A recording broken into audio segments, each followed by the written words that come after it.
Hey everyone, today we have the honor of interviewing one of the brightest prospects in European motorsport, Oleksandr Bondarev. Born in Kiev, Ukraine, he started karting at the age of 5 and quickly made a name for himself on motorsport European scene. Despite suffering a serious accident in 2022 that sidelined him for 6 months and required many surgeries, Oleksandr came back even stronger and in 2023 became the first Ukrainian to win the prestigious European Karting Championship. He is currently a member of the Williams Driver Academy, marking an unprecedented feat as the first Ukrainian to join a junior Formula One team. In 2024, at the age of 15, Alexander entered in the world of single seaters, making his debut in the Italian Formula 4 for Prema racing team, a prestigious team in Formula 4.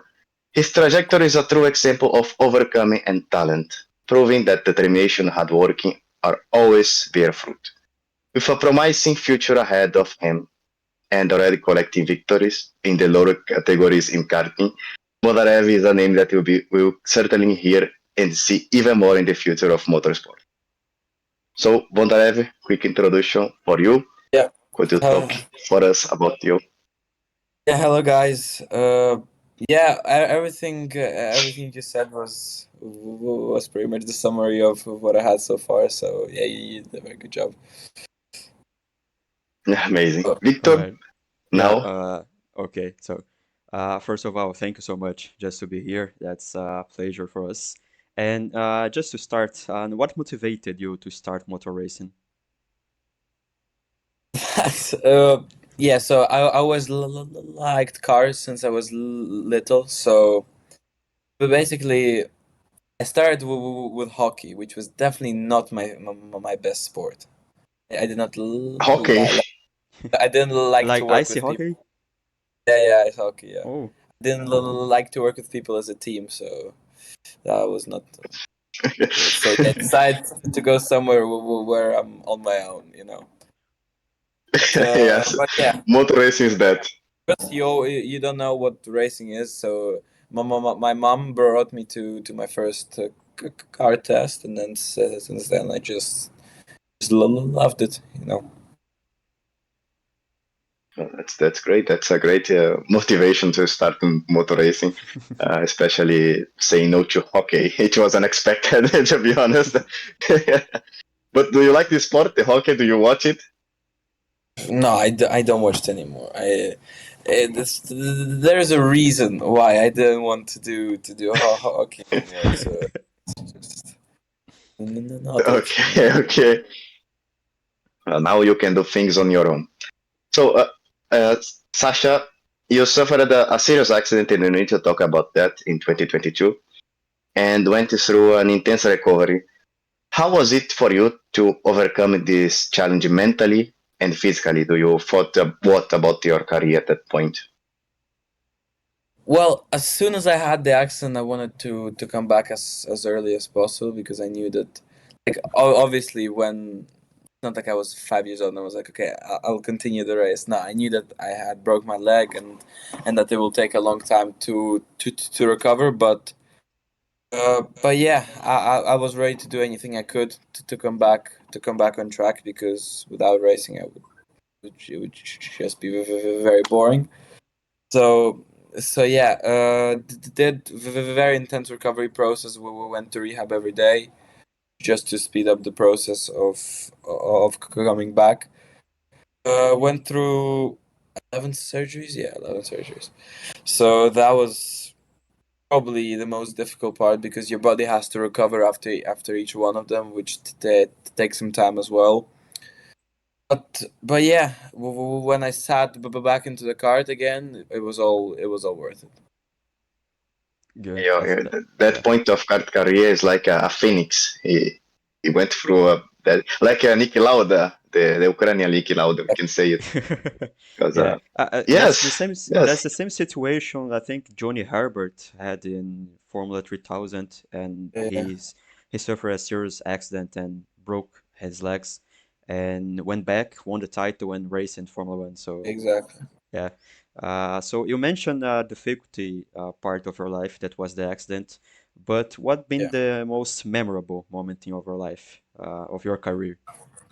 I think either winning the European last year, or signing with Williams. Both of these things are basically like a combination of of the things. So in my just when I won the European, it was something that I didn't think that I was going to be able to do after the incident, and being already like bit, I'd say too big for the category.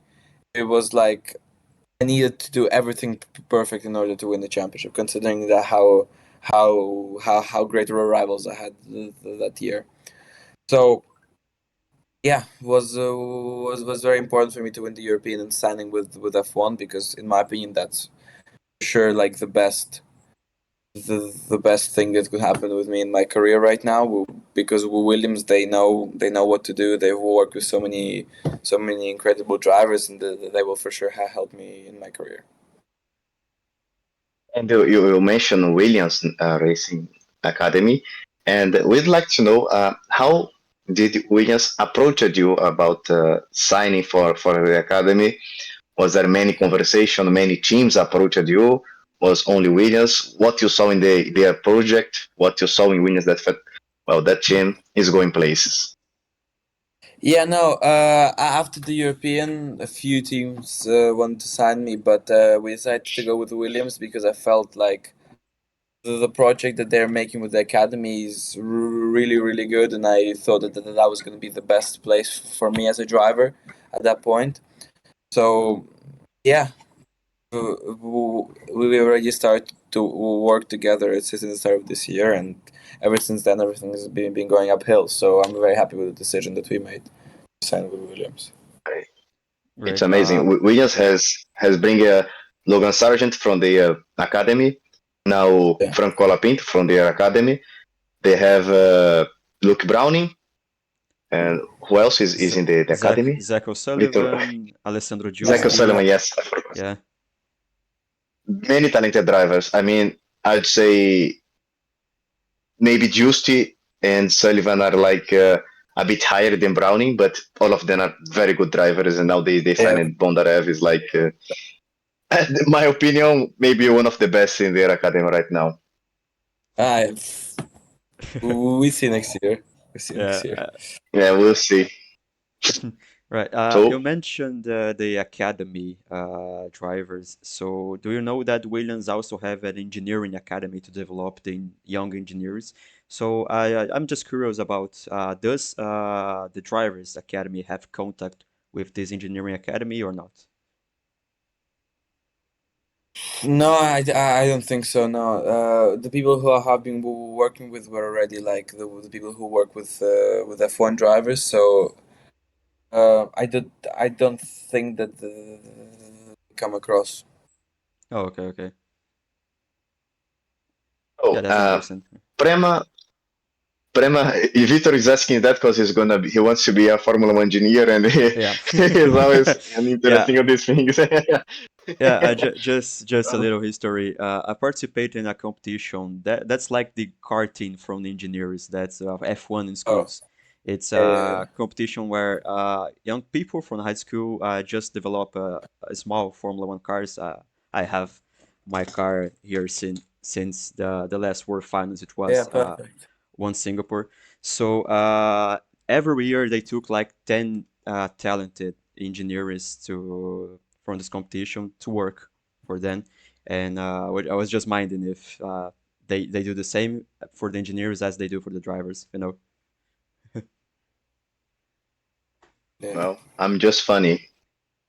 So, yeah, I'm not an engineer nor a driver, I'm just funny. But Prema recently entered in IndyCar and has a team in LMP2. Do you think it's like it is in your, you can add that in your road to F1 to join another single seater series like LMP2 or maybe even IndyCar, like Colapinto did that. He raced in Toyota Racing Series and LMP2, if I'm not wrong, and it seems to be really positive to him, seeing his how he evolved as a driver. So, do you think it's like I think you have it in your mind for future opportunities? I think the best path to go to F1 is obviously like F4, F3, F3, F2, but everything needs to go perfect. You know, you need to perform really, really well in each category, and there needs to be seat available, which has been very difficult over the past couple of years. So obviously, I'll try to stick to the best possible route for now. But after, if there is no space, maybe I need to do something else for a year. But for now, the plan is fixed. All right, that's good.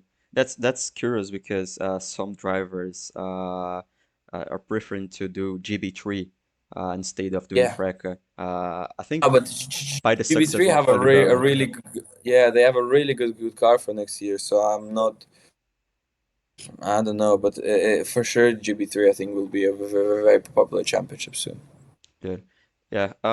And how did you adapt for this competitive environment of a team like Prema racing Formula 4? Like so competitive teammates like Fred Slater, Stoll Shermanis, Yeah, Oh, Paulo. Fred's Uh, later. Fred's later is tough. yeah. yeah. No, but I started doing the testing with them since July, I think. So obviously they've been doing F4 for at least a year, all of them now. So they have a lot more experience than me, but it's great people to learn from. So I think that they've helped me a lot to progress as a driver, as I've been able to learn and improve my driving a lot by just looking at how they drive. Prema are amazing team in almost everything that they do, you know. So uh, yeah, just amazing team to work with, and yeah, we've been learning a lot since I started to work with them.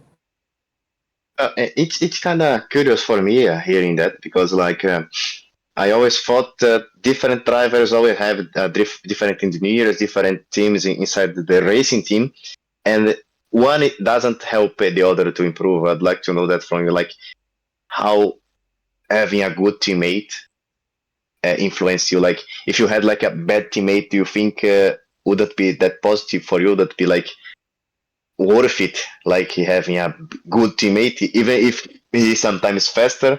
But do you think you can learn something from heroes? Like how is that for you dealing with Yeah, yeah, better, exactly. Like more experienced? exactly. No, I have Yes, six good teammates now since I started to work with Prema, and basically it's the comparison of drivings, and basically in some corner if they're faster, you can take that and use that in your own driving, which helps you improve. That's why Prema, in my opinion, are really good because the drivers are always on a similar level, let's say. So they help each other to improve, and they all move forward as a team. That's why Prema have won the constructors championship in F4 for so many years in a row. that's something new I didn't knew, but it's amazing to know that good drivers always help each other. And what is the biggest lesson you learned, like jumping from karting to single seater competitions? It's a completely different thing. Like in karting, you sit like a small car, but in F4 you do a lot of work, a lot more work with the engineers, and it's a lot more about your driving, in my opinion. If in karting there are other factors like how tall you are, which impacts how the tire works. In F4, you're all sat in similar conditions, so it's all about how can you make the car work in the correct way, which has been very difficult for me at first, as you really expect the car to react completely differently, as you've had so much experience in karting. But when you start to understand which things work and which don't, you start to improve with every day that you do in the car. Do you feel like that something that in karting you can show more about your talent in Formula 4 is so many other factors that talent is just part of that, but not the majority of that. I think in the four Would you put it that is way? even more that you can show the talent than in karting, because Carts are made all differently. They're made by different manufacturers. The F4 is made by one, like all the chassis are the same, you know. So I think in F4 Yes. you can really see which driver can can be fast with a car, because all cars, in my opinion, quite similar. Yeah, that's curious because we always thought that karting is like the most competitive environment for the driver to show their talent, and sometimes it's not like equal kartings, go kartings like. And a funny question now, just to break the ice. And do you have any pre-race rituals or habits Vitor, that, or just before okay, just okay, before you make this question, I just want to have one more. Sorry for interrupt you, no, but no problem. like, do you think about karting? Because it's about karting. Do you think the longer you stay in karting, better you are prepared to single seater, or like it doesn't really matter how long you are? Because we see a lot of so much talented drivers like Max Verstappen. He stayed like 13 years on karting and could jump Yeah. from GP3 to Formula One. How is this dynamics works? In my opinion, karting definitely helps, because you learn a lot of things about like the on-track battles and how to fight with the opponents. You also learn how to work with a team, which is really important in single seaters. But in my opinion, from doing karting the last couple of years, there are definitely other things that help you prepare more for single seaters, which is testing in the same car.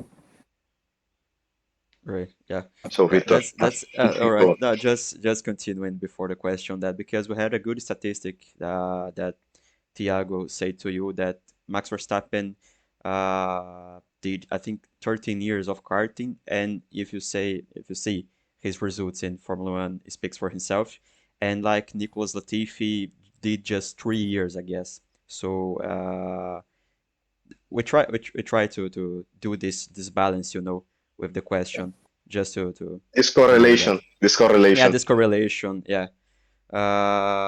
And back in for the question, for the funny question. Do you have any pre-race rituals or habits that help you to focus and mentally prepare? Because I know that Brazilian drivers are so peculiar because I think Rubens Barrichello always enter in the car with the right foot. Felipe Massa have his favorite underwear for the racing. And do you have anything like that? Yeah, karting last year I had some, because I just had them, but I haven't found yet exactly what I need in F1. No, It's no, a you long have process. no, I no. That's find okay. You exactly have 6 years what to. Yeah. All right. So no pre-racing rituals or habits to focus. No, No, I have focus. I like to do like a like close mental the eyes. reset. Yeah, no, yeah, exactly. Like I have a mental reset when I get in the car, just to like remember everything that we spoke about with the engineer, and things that I need to Yes. work on in the session. So I think that helps me for sure. When I go on simulator like Assetto Corsa, I just close the eyes and I am speed. And they go, you are a fan of cars, right? Is it right? Yeah, exactly. Yeah, yeah. I watched it like Okay. at least 1,000 times, at least. It was like a daily thing for me, personally. Yeah. What a very deep question. What does McQueen means to you? It's what brought me into racing, basically. That's something. That's something. That's yeah. But I think But it was okay. Leon So Lawson saying Exactly, same. exactly. Yeah. So yeah, I saw that also. I saw that. Yeah. but have you had the opportunity to interact with more experienced drivers within Williams, like Franco Lapinto? I think you were not there you were there while Sargent was there too, but like Alexander Albon, have Yeah, you had the chance? yeah. Like I even spoke Browning, with, Justy. yeah, no, academy drivers. I speak to them quite a bit every time we see each other. But I think I spoke to Alex and Logan a few times. Not yet Franco. But yeah, I asked them a few questions about what can help you in the step from karting to cars. They gave me some tips, and for me that this is another thing that to know that if I struggle with something, I'm not the only one. You know what I mean? So it's like influenced in your growth somehow for the debut in Formula Exactly. 4. Yeah, I think to know the opinion of drivers who already went through all these steps is very important because they have a lot. You know, like if you hear them say something, it's like there's a 99% chance that it's right. Have you been in Okay. have you been inside the garage of Formula One weekend yet or not? Yeah. I went to Imola and I went to Monza to the two Italian races. I Oh, went yeah. to watch some free practice. Yeah. So you live in Monza, it's, I can go straight from my house, so it's easy. oh, so you live in Italy. Yeah, no, I live in Monza. Right. Yes, That's a he's great a place to driver, live here. Victor. Yeah. Yeah. That's a He's great a place to driver. live. But what is it like to be in a Formula One garage in a Formula One weekend? Like crazy, everybody running from one side to another, or it's like everybody just doing their own, minding their own business, and you just are there like Oh checking no, around. everything is planned, but of course it's amazing to see the cars so close to you, and just the team knows what they're doing. You can see that because everything is so organized. Organize it, yes, yes. Yeah. There is many rules to be followed, and they have Yeah, a exactly. German chief. So, Victor, So yeah, can I go on, I guess so. or you make it the question? Yeah. Okay. So we have three more questions. First, Only one of them is I thought it was gonna be a lot more. what? I thought it was gonna be a lot more than Yeah, that. so We're going yeah, so well. we are going so fast. He's Yeah, I fast know. even here. But we'll make it longer. Wait a minute, I have a plan. Follow my plan. How is the Prema working philosophy in karting, and what you saw in difference on going to Formula 4? I think the Prema team in karting is mostly like because they're part of the KR team, so it's not really a big difference from what I had in 2023. But in F4, it's completely different. Like the philosophy of working is like completely the opposite, and you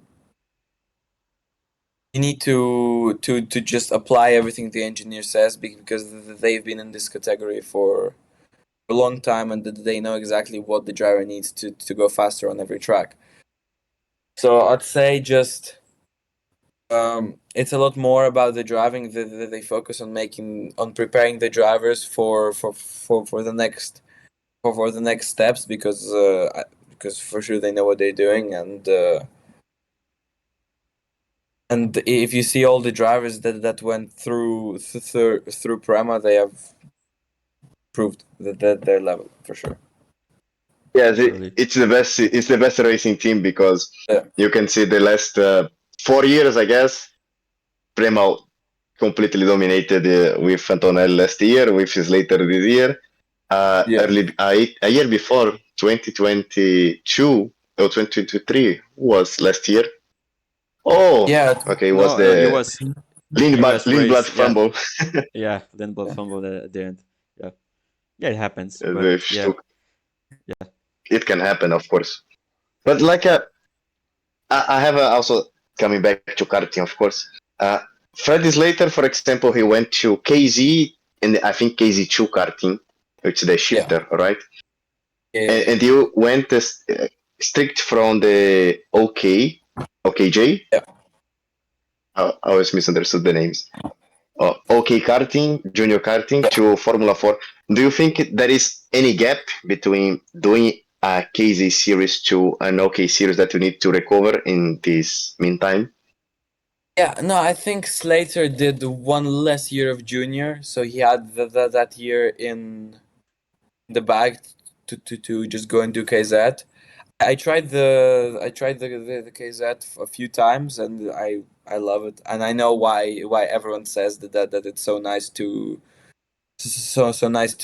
drive, and all the F1 drivers every winter they come back to drive to drive some KZ. So I can see why he did it, and in my opinion, to have a shifter card that already prepares you somehow about the clutch and how to prepare the gears correctly for F4. So I think it's quite common actually for people to do KZ before going to F4, but I just didn't have that year in advance to do that.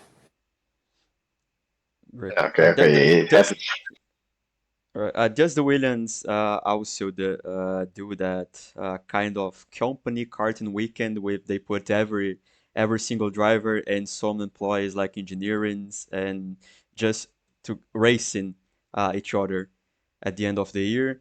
Because I've saw that from a guy from Alpine. He was just an engineer and he had to racing against Esteban Ocon, Pierre Gasly, and This might be funny. yeah, I- it In what? wasn't funny for you. In Yeah. karting? Yeah, and karting. Like they do a weekend with go kartings with Oh every yeah, driver. yeah, I Yeah, saw, yeah, I saw that, yeah. yeah. That's actually a really good idea. I'm gonna, I'll tell them to do that. Yeah, and what happened if you win? If you win this against Albon, Franco? If you win, everything's fine. If you don't win, there is a problem. But like I guess Albon is not that easy. I guess like experienced drivers might be. But Yeah, you are warmer than him, karting. I suppose you are warmer than him. I have more experience. I should do it. Yes, exactly. But when you started karting, you went direct to outdoor karting or started on indoor and like say, No, okay, time to go outdoor in competition. no, we did straight outdoor karting. I didn't know what indoor karting is until like a few years ago. Even. But like, what is it? You started karting at like 5, right? Yes, 5. 5, 6. What is it like to start so young? Like, you probably don't have any memory of yourself before driving a No, car. I have some. I have some, but like it's you start, you don't know how it works. You're scared to be alone in the car. You don't even know how the track goes. So you need at least like a year to like I needed a year to practice to prepare for my first race. So because you Okay. just yeah, like you don't you know what to do. You're a kid. You still think about the clouds. You know. You're too young. Exactly, you're Yeah. too young. Yeah. But But like, the worst sorry, thing is keep on. your first race. Yeah, yeah. The worst thing is when you come to your first race because they tell you like all the rules of what you need to do before the start, and you just forget about all that. And then everyone is like, "No, you need to do this," and you just don't care, you know. But Yeah. that's very difficult. But you But like you learn when you along. started, was with people around your age or older? Yeah, no. Like in Ukraine, there were also some age categories. I was always the youngest in the categories that I did. So Oh, yeah, okay. so I just didn't know what to do. I just put my helmet on and drove. That's good. You But mentioned. Oh, right. Go yes, on, go go on. on, Vitor. Okay, okay, thank you. No, I already Uh, made the question. okay. Please, sir. Yeah, you mentioned that you started racing so young age in Ukraine, and I would like to know like how is that motorsport culture in Ukraine? Is there like a kind of lack of support for the drivers? The track is good. The karting, It's not like the level. It's not is not high. That's why you can see that most of the Ukrainian drivers straight away move to Europe because there the facilities and everything is a lot better. I just did I think 2.5 years of karting in Ukraine just to learn the basics, and then we went to Europe, which is a lot more like there are a lot more competitors, so you can learn, Yes. so you can improve more for sure. So yeah, especially now with the war, like the karting is completely stopped in Ukraine.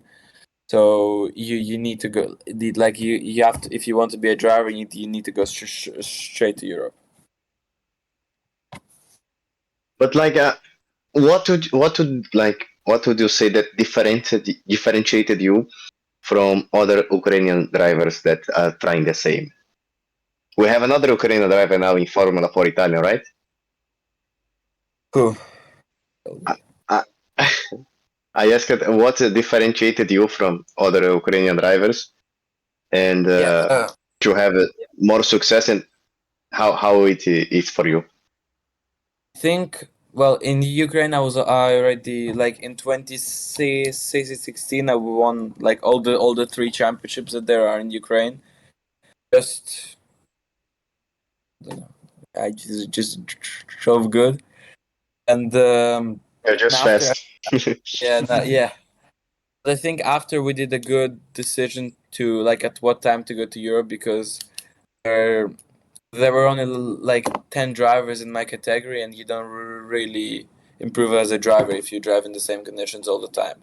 So we decided to move to do some races in Spain and in Portugal, which started off really bad. Like didn't understand, like I couldn't adapt to the differences very fast. But after in the second season was already really good, and then I started to do some already some WSK races, which since then I just stayed in the same paddock basically for until this year. But yeah, I think all of the decisions that we made for my career were spot on and at the perfect timing. So I think that made the biggest difference for sure. I have a point now. Uh, how would you describe Oleksandr Bondarev as a driver? Would you say you are more pretend to be more aggressive? You think you are more calm down, like It's a both. professional driving? Yeah. Definitely not How calm, would you and I need describe to yourself? work. I'd say I'm a lot more. I'm very aggressive driver. Like, you mean? I mean, on the driving style. That I need to change a bit, because if you're aggressive in Formula 4, you destroy the tires, and then you're just slow for the rest of the race. So I need to find the balance between when I can be the aggressive driving side and when I can just stay a little bit more clean with the car to keep the tires lasting for the whole race. Because the biggest difference, in my opinion, from karting to F4 is the races are a little longer. In F4, you have 30 minutes plus one lap if there are no safety cars, which is quite rare Yes. actually. Then you need to keep the tires in the correct shape and the correct pressures for a very long time, which is I think something that all the rookies struggle with first. And Yes. so yeah, I'd say aggressive driving style can help me sometimes in racing situations, like when I need to. It's like the last lap and the last corner, or I overtake, or I stay P2. Like I will find a way. I'll find a way to make the overtake. You debuted already in Formula 4 in it was in Barcelona. Barcelona, no. Yeah, Barcelona. It was Barcelona. It was Barcelona. Sorry, you said you live in Monza. I have Monza in my mind, but Monza is the next race. But you debuted in Barcelona, a bit crazy race. But how Yeah, was it like to you? Which approach I do felt. you choose? Which style do you approach it to race? What you had in mind? What you can bring from that to the next race? No, I think that obviously it's the first time you do a standing start ever in your career, so that was the scariest thing for me to stall. That's why my first start was not that great. But yeah, the weekend is completely different. You only have two practice sessions, and I missed the first one because we had a small problem with the car. So I only had like one free practice before qualifying, which I think is very difficult for people who don't spend a lot of time training because they don't know, they didn't perfect their driving yet before going to qualifying. So yeah, I think that But like, was yes. yeah, go on. No, say, sorry. No, I was saying that the race structure is completely different, so I just needed to learn everything super fast.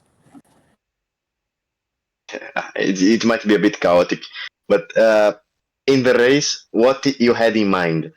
You just started, you finished the first corner that might be the longest straight of your life. You're always thinking about what I should do, and you survived the first corner. What you had in mind after that? It's very important before the first corner because the first time that you can feel like all these big cars around you, so you need to really understand what to do in each situation, which I struggled with at first because you don't feel, because in karting you cannot really make the overtakes on the outside so much, but in F4 if everyone's bunched up on the inside you can take the wider line and you'll have just even more speed. So that's everything that you need to just learn on the spot. That's why in the first lap I lost some places, but after the pace was not that bad, I think. So I managed to make some places back. But you just keep and the first time is like very new everything, so you start to push hard, lock up, and then you damage the tire as well. So that was the most difficult thing for me. Great. It was quite Uh, a good start in Formula 4, I'd say. Like in the last race, at least, you gained a bit of positions. You started like P23 and finished P2019. I didn't finish that race. Yeah. I saw you was P19. I think for because I missed FP1, it was like I was not ready for qualifying, and I think that the pace that we had in race 3, I could have easily fought in the top 10, like already. So if it's just that in F4, it's a lot more difficult to overtake than in karting. That's why if you start at the back, there is a very small chance that you will go back, like go very It's, forward. yes, it's too many cars. I guess it's Exactly. to gain many positions. But do you think for Monza, how do you think you are gonna be, and what should we expect from Oleksandr Bondarev in Monza? Definitely an improvement because every race you learn something new, and every session on track you learn something new. So when you put that all together, you start to improve like in big steps as a driver. So I have the test in Monza, the official test, the 13th and 14th of October. So then we will see Yes, how is the pace. And for sure, in Monza is a lot easier to overtake because it's mostly straight. So that will make the racing a yes, lot more interesting, and also because there are not many high speed corners. So it will be for sure a especially. lot easier for tires also. great. But Can like, can can we I, say you are I, like race? Sorry. no, say it. Yeah, yeah. I'm going to compliment Oh, after. okay. Yeah, I was like, the next race is Monza, and can we say that you are like you were racing in home? So, Yeah, it's basically like my home race. I didn't do a yeah, lot of racing in Ukraine, so it's very nice to race in my house and just go home after every yeah. day. It's your garden. It's like your garden. Almost literally. But like Monza is also his race because Williams are always doing good races in Monza, you know. So there is something there for the team. The team Yeah, always focuses in building a car with less drag as possible. I need to do it for the team, so the Williams keep a Exactly. consistently good result in Monza. But like I have a question about that. I always thought that Barcelona would be a terrible track to start racing because uh, it's the race with the most content in it. I might be saying bullshit, but there is a lot of high speed corners. You have big braking. You have a long straight, but how do you think Monza can be easier for you?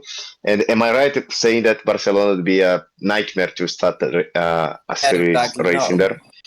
I think Barcelona is one of the hardest tracks for tire degradation because there are a lot of high speed, like you said, so you use up a lot of the tire. For sure, Monza will be easier as in qualifying you can do more push laps without losing the tire, which is I think a lot easier for rookies. That's why you can see that Slater performed really well when he came for first time to Monza. I think Antonelli also. So I'm hoping for definitely an improvement from Barcelona, and that then we see what we can do in the races because it will be completely different. Now, I want to ask you, how is dealing with all the pressure and the expectation of your shoulders, especially being the first Ukrainian driver to join such a huge team, William Academy, and of course, carrying the flag of Ukrainian these troubled days. I work with an Ukrainian, and I talked to him that I would want to interview you, and he knew you. And it wasn't the first Ukrainian that I met that knew you, and was like, "Hey, he's represent Ukraine. We like that guy." So I don't know if you think about that, but there is many things that you are bringing with you, like many people in your back. And the motor Yeah, no, racing, exactly. Ukrainian is not that strong. So how is this for you? Sorry. No, no.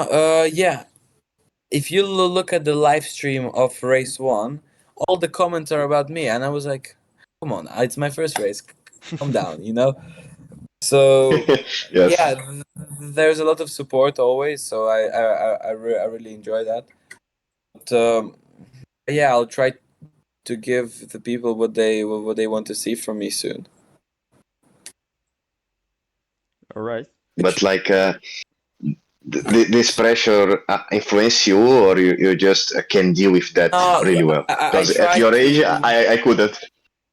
Yeah, no, I try to not think about that because there's also a lot of pressure because you don't know exactly what you like exactly how everything perfectly works yet.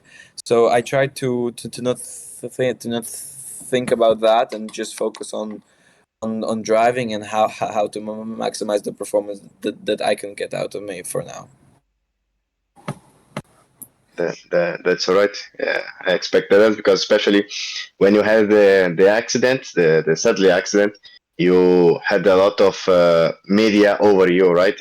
I've read a lot of interviews you gave. There was Yeah, many things going on in your life, so you might be a bit used with the media coming yeah, for exactly. you.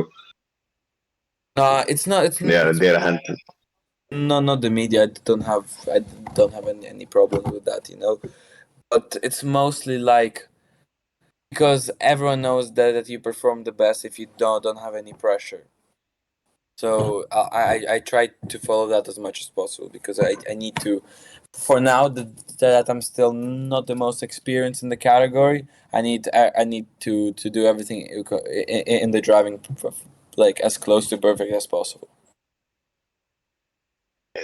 Exactly. Especially talking from many communities I follow in motor racing, especially many people that don't know anything about the motor racing say, "Oh, the guy finished at P19, he's bad," uh, and don't know what is it like in motor racing, and start to talk about a lot of that thing. So there is this part too, and it's good to just focus on the race, of course. But like, any other comment, Victor? Any other question? Oh, I don't think so.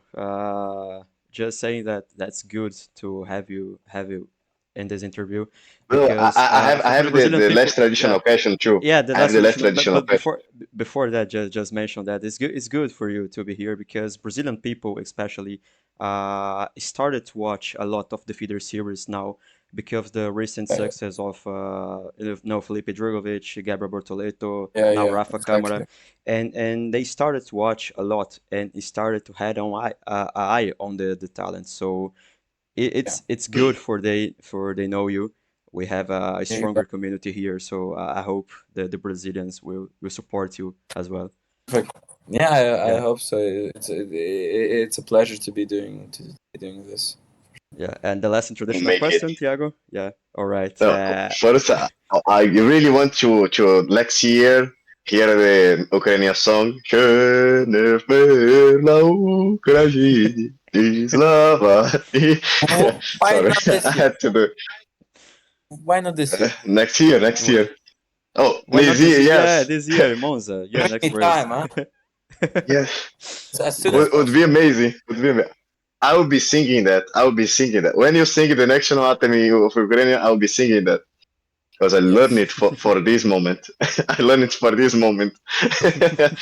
Well, last After I traditional get my question. first win, Sorry. I'm gonna write to you if you sang that. Oh, amazing, All right. amazing. I want to have you here again with the Italian Formula 4 title, but no pressure, no pressure, of course, no pressure, of course. But I want to have you back here with the Italian Formula 4 title. But Yeah, so last and traditional question. all Who right. is your hero in motor race and how did it influence you through that? Yeah, you cannot answer that is McQueen now. So that's a people that Neither like neither someone you don't. neither like speed Yeah, racers. from Formula One drivers, I think it was Sebastian Vettel. He was my favorite driver when I was young. Just because he seemed like a nice person and he was fast, so I liked him. I think after I started to understand more about racing, for sure, he was the one who was my hero. Sure. That's amazing. Sebastian Vettel. Du bist Sebastian. Weltmeister. Amazing. Yes. But Sasha, it was a pleasure to have you here. Amazing interview. You are such a good guy. We are really supporting you now. I was aware already, but now we are supporting even more you. When you was announced in Formula 4 and made the debut, I think, was one of the first to make the post. In Brazil, I was definitely the first. Yeah, it I was was the first talking about. we were definitely the post. Yeah. I was the first talking about Antonelli, the first talking about Berman. It's later. Well, it's later and now Bondarev. So it's a pleasure. I'm really supporting you. I'll be the guy that will defend you. And And Vitor, you're as you can see, Thiago also does the best choices for the driver. So he was the first to notice Antonelli. I hope Berman is later. Yeah. I'm not gonna disappoint you. No, you're not. Definitely not. you won't. Yeah, You but won't. Yeah. yes, I have good eyes for drivers. That's true. Yeah. Unless That's in for sure. F1 Manager we have a Siri and I choose Mick Schumacher and it's terrible, terrible, terrible. Yeah. I think I chose Schwartzman and yeah, it wasn't good. It wasn't good for the first season. Definitely not. It wasn't good. But yeah, But all well, right. So so coming to an end, people at home, we will translate and make subtitles here for people from Brazil understand it. Sasha, was a pleasure to have you here again. I will be supporting for you and let's win in Monza for the first time, like Sebastian Vettel. Yeah, exactly. Perfect. Thank you very much. thank you.